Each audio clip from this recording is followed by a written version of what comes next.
أولئك لهم رزق معلوم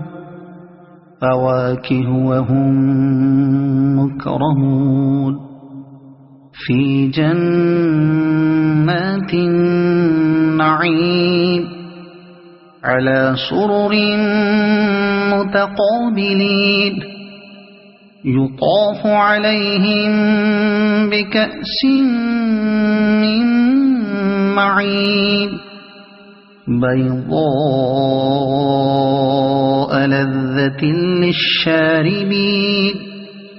لا فيها غول ولا هم عنها ينزفون وعندهم قاصرات الطرف عين كأنهن بيض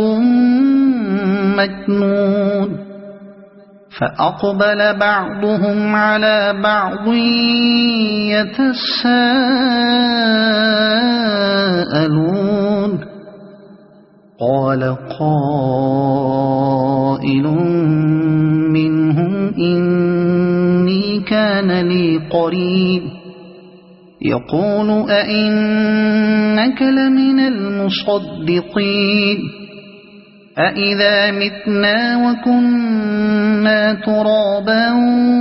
وعظاما أئنا لمدينون قال هل أنتم مطلعون فاطلع فرآه في سواء الجحيم قال تالله إن كدت لتردين ولولا نعمة ربي لكنت من المحضرين أفما نحن بميتين إلا موتتنا الأولى وما نحن بمعذبين إن هذا لهو الفوز العظيم